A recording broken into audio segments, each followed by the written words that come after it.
Power star Pawan Kalyan fans ఎంతో ఆతృతగా ఎదురు చూస్తున్న సినిమాలో ఓజీ కూడా ఒకటి. ఇటీవల విడుదలైన హరిహర వీరమల్లు నిరాశపరచడంతో ఫ్యాన్స్ ఈసారి ఎలాగైనా తమ హీరో హిట్ కొట్టాలని ఆతృతగా ఎదురు చూస్తున్నారు. Tollywood crazy director Sujeeth direction లో గ్యాంగ్స్టర్ యాక్షన్ నేపథ్యంలో తెరకెక్కుతున్న ఈ సినిమాపై అంచనాలు భారీగా ఉన్నాయి. అయితే ఈ సినిమాలో పవన్ ఢీ కొట్టే రోల్లో బాలీవుడ్ స్టార్ ఇమ్రాన్ హష్మీ చేస్తున్న విషయం అయితే తెలిసిందే.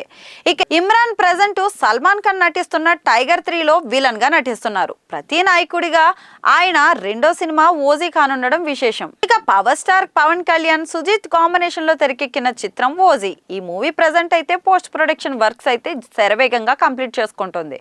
ఫస్ట్ హాఫ్ కు సంబంధించిన వర్క్స్ ఎడిటింగ్ తో సహా పూర్తయిపోయింది. ఇక ప్రెజెంట్ సెకండ్ హాఫ్ కి సంబంధించిన ఎడిటింగ్ వర్క్స్ అయితే జరుగుతుంది. ఇక రీసెంట్ గా ఈ చిత్రం నుంచి విడుదలైన ఫైర్ స్ట్రోమ్ పాట ఇంటర్నెట్ ను షేక్ చేస్తోంది. అయితే ఈ మూవీకి సంబంధించిన ఒక వార్త ఇప్పుడు సామాజిక మాధ్యమంలో వైరల్ అయిపోతుంది.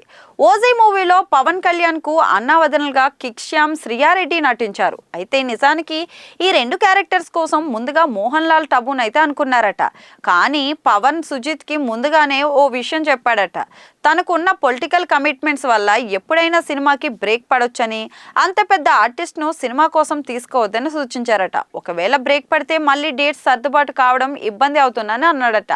అలాగే పవన్ కళ్యాణ్ తండ్రి క్యారెక్టర్ ను ప్రకాష్ రాజ్ చేశారు. వాస్తవానికి ఈ క్యారెక్టర్ కోసం ముందుగా అమితాబ్ బచ్చన్ ను తీసుకోవాలని అనుకున్నారట. ఇక ఈ చిత్రంలోని మెయిన్ విలన్ క్యారెక్టర్ కోసం ముందుగా కన్నడ స్టార్ హీరో రక్షిత్ శెట్టిని అనుకున్నారట. కానీ ఇప్పుడు ఆ క్యారెక్టర్ ని ఇమ్రాన్ హష్మీ చేశారు. ఇలా పలు కారణాల వల్ల కాస్టింగ్ మొత్తం మారిపోయింది. ఇక ఈ మూవీ ప్రపంచవ్యాప్తంగా సెప్టెంబర్ 25న విడుదలకి సిద్ధమైపోతుంది.